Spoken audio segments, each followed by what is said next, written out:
여기서 이제 이쪽은 그 상법상에 있는 것을 썼고요. 제가 이렇게 용어에 관한 생각을 많이 하는데 그 국문학자하고 한자를 전공한 분들한테 좀 감사라는 말하고 그 밑에 있는 그 볼감 조사할자가 어떻게 어떤 뜻이 다르냐고 이제 항상 물어보고 그랬는데 지금 상법상의 감사인 그 볼감자하고 일할사는 중국 당대부터 있었다고 합니다. 그래서 그 감사는 그 당나라 때 감찰 업무를 담당하던 그 관리의 이름이었었고, 지금도 감자가 교육감 할 때 보면 감자 쓰잖아요. 그래서 이게 볼감자지만 관리의 이름으로 남아 있다고 합니다. 그 다음에 그 밑에 있는 볼감과 조사할 사를 써서 하는 감사라는 말은 그 19세기 말에 일본에서 만들어진 말인데, 이게 경영자에게 사전에게 지시하는 감독이라는 말하고, 그 다음에 사후 검사되는 검사하고 그 합한 말을 해서 그 만들어진 말이 볼감 조사할 자인데, 영어에서 이제 보통 회계사들이 하는 회계감사를 오디시라고 하는데, 그러니까 일본이나 우리나라에서 얘기하는 볼감 조사할사가 오디과는 좀 다르니까, 회계감사는 회계만 보는 건데 업무감사도 들어가도 다르다는 얘기를 하고요. 그 다음에 볼감자하고 일할사를 쓰는 감사 영문을 보통은 상법에 있기 때문에 실질이 오디터라는 말을 쓰는데, 이것이 그 오디터하고 다른지 그런 용어들도 하고 있습니다. 그 다음에 초기에도 말씀을 드렸지만, 이 감사가 과연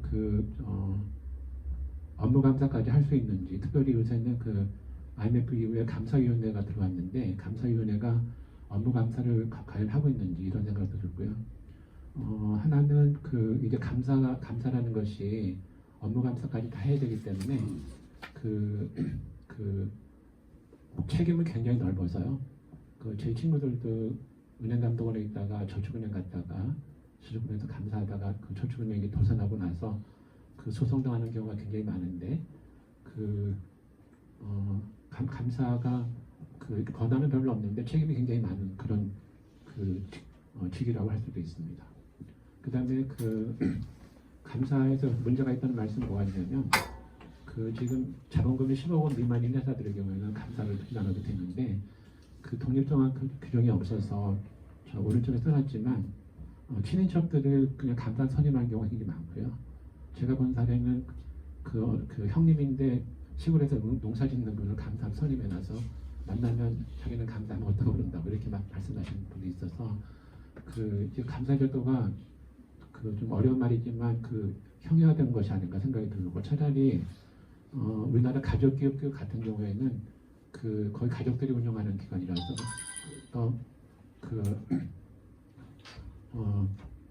감사제도를 폐지하는 것이 낫고, 오히려 상장회사만 감사제도를 두는 것이 낫지 않을까 이런 생각을 해봤습니다. 그 다음에 그거로 관계없이 민법의 경우에는 민법에는 없지만 말씀드렸던 이런 공익법, 공공기관 이런 데 보면은 감사의 자격에 대해서 굉장히 자세하게 해놓고 있거든요. 근데 여기다 손을 치는 않지만 우리나라에 비영리 법인이 한 10,000개 정도 있는데, 그 중에서 한 9,000개는 1년에 수익 금액이 1억 원도 안 되는 조그만 데이 많습니다. 근데 거기에 다 이런 자격증 있는 사람들을 들어가고 있는데, 그 제도하고 상법상의 감사 제도가 너무 균형이 맞지 않는다는 말씀을 좀 드립니다. 이것은 비영리법인의 감사에 관한 것인데, 비영리법인은 옆에 있는 걸 보시면 다 이렇게 임원 선임에 대해서 중간청 허가를 받도록 하고 있고요. 그 다음에 여기서 말씀드리고 싶은 것은 이게 지난 3월 22일자 서울신문에 났던 기사인데, 삼성전자가 로봇 전문가인 한성대 조혜경 교수를 감사위원으로 선임안을 냈는데, 제 선배이기도 한데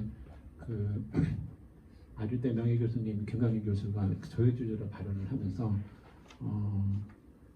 사회이사로 선임하는 거에서는 반대하지는 않는데, 로봇 전문가가 감사위원으로 선임되는 것은 삼성전자 안나를 위해서 반대한다는 소신발언을 했는데, 결과적으로는 회사 안으로 이제 통과가 됐는데 아까도 말씀드렸지만 그 감사위원회 감사 전문가는 어떻게 되어 있냐면 그 상법상에는 그 한 명 이상만 그 파이낸셜 리터러시를 가진 사람으로 되어 있는데 모범 기준에는 2명 이상이라고 되어 있거든요. 그렇게 했던 이유가 감사위원회가 3인으로 구성이 되면 적어도 과반수는 파이낸셜 리터러시가 있는 사람들로 선임하는 것이 맞다고 했는데 오른쪽에 있는 것이 저는 우리나라는 SK 하이닉스나 현대자동차, 셀트리온 빼고 보면 다 상법상의 그 한 명만 요건을 맞추고 있는데 그 밑에다가 좀 이상을 써놨지만 감사위원으로 선임되는 사람들도 스스로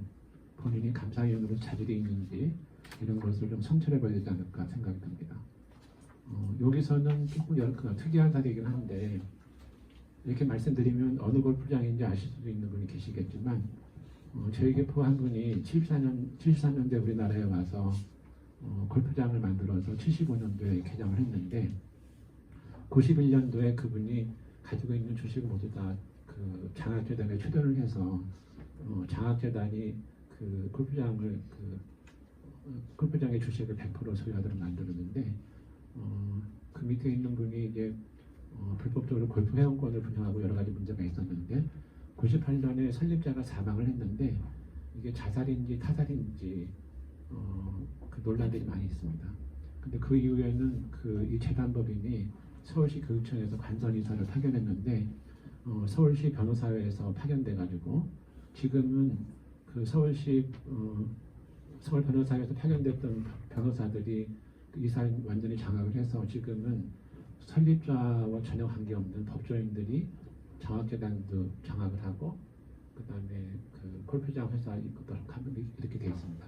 이 사례를 어떻게들 보냐면 보통 우리나라뿐만 아니라 다른 나라도 예를 들어서 포드가 만든 포드재단 그러면 그 이름이 있다시피 그 후손들이 이렇게 월급은 받지 않지만 그 재단을 이렇게 관여하는 것이 일반적인데 이 케이스를 보면 설립자 가족들은 전혀 배제되고 다른 사람들이 들어와서 경영하는 식이 돼서 이 케이스를 보고 재단법인 출연하는 것을 주저하는 사람들도 있는 것 같아요. 그다음 이 회사는 73년에 만들어질 때 그 자본금이 6천만 원인데 지금도 자본금은 6천만 원입니다. 근데 이제 그 이익이 쌓여가지고 자기 자본이 200억이고 주주가 2,186명이고 그 주주가 500명이 넘는 관계로 상장회사 비슷하게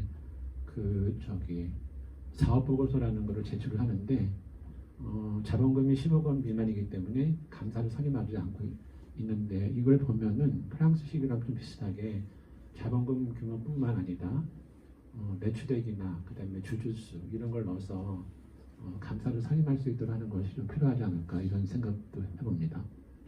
그다음에 요거는 좀 다른 얘기가 되는데 아까 말씀드렸죠. 우리나라는 법인 수가 2021년 말로 110만 개 정도 있는데 이 중에서 중소기업이 90만 개 정도 되고요. 그다음에 상장회사가 2,550개 정도 되는데 독일을 보게 되면 그 상장회사하고 일부 대기업들만 주식회사고 나머지는 다 유한회사입니다.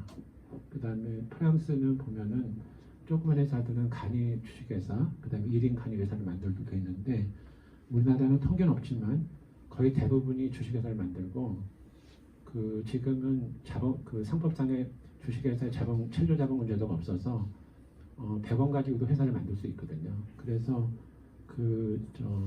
저는 주식회사 남용이라고 생각이 드는데 차라리 프랑스 같이 간이 주식회사를 만든다든지 아니면 1인 간이 주식회사 제도를 도입하는 것이 더 낫지 않을까 이런 생각을 해봅니다. 그 다음에 여기서는 중소기업 상금 감사 말씀드렸는데 제가 조그만 콜사 상장사하고 금융사의 사회이사 경험들이 있었는데 거기서 가장 얘기하는 게 뭐냐면 비상금 감사로는 통제할 수 없다는 얘기를 많이 해서 이게 코스트가 드는 것도 있지만 상장회사들은 소액 투자가를 위해서 상금 감사 제도를 도입하는 것이 아닌가 생각이 들고요. 반대로 이게 이제 상법 감사가 필요 없고 외부 회계 감사를 받는 데들은 그냥 하나만 선택할 수 있도록 해야 되냐 이것도 있지만 어쨌든 이거를 좀 조정해야 되는 말씀을 좀 드리고요. 그다음에 요거는 이게 삼성전자 사업보고서인데 우리나라는 감사가 이렇게 감사 보고서가 되게 많습니다. 그래서 1과 2는 좀 중복되는 것이 아닌가 생각도 들고요. 그다음에 요거는 우리 박경원 이사장님이 늘 말씀하시는 것인데 지배구조는 하나의 정답이 없다는 거거든요. 그래서 여러 제도를 만들어서 하나로 선택할 수 있도록 하는 것이 필요하다는 말씀을 드리고요.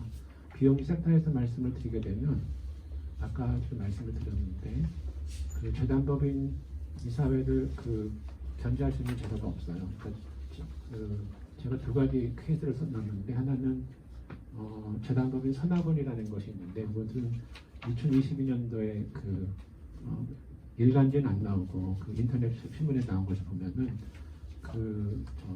이사장이 이사를 장악을 해서 무소불위 독재 권력을 행사하는 경우가 많은데 저는 개인적으로 이제 크리스찬인데 2013년에 장로교 연금재단에 감사가 됐다가 네버거발로스를 알게 됐는데 거기가 투자를 이상하게 한다는 거가를 받아서 투자를 이상하게 하는 것들을 이제 조사하고 반대 의견을 내고 그랬더니 이사회에서 감사를 해임을 했어요.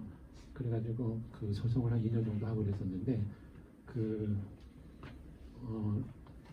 재단법인은 이사회 이외에 다른 기관이 없어서 이사회가 잘못됐을 때 어떻게 통제할 수 있는 방법이 없습니다. 그래서 독일 제도를 넣어놨는데 독일은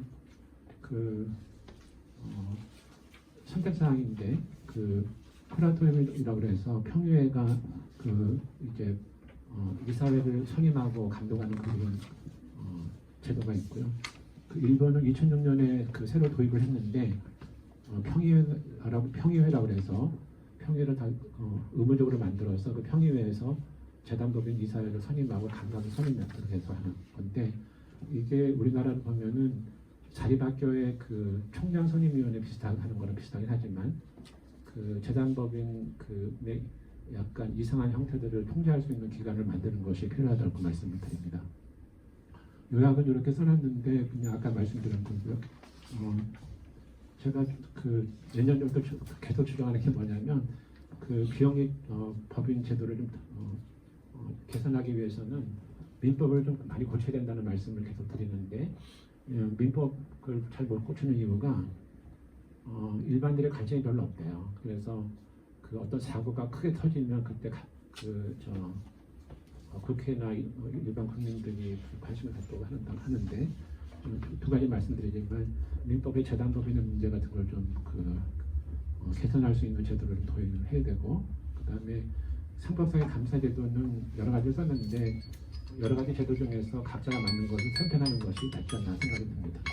제가 50분에 대해서 제 발표는 이걸 마치겠습니다.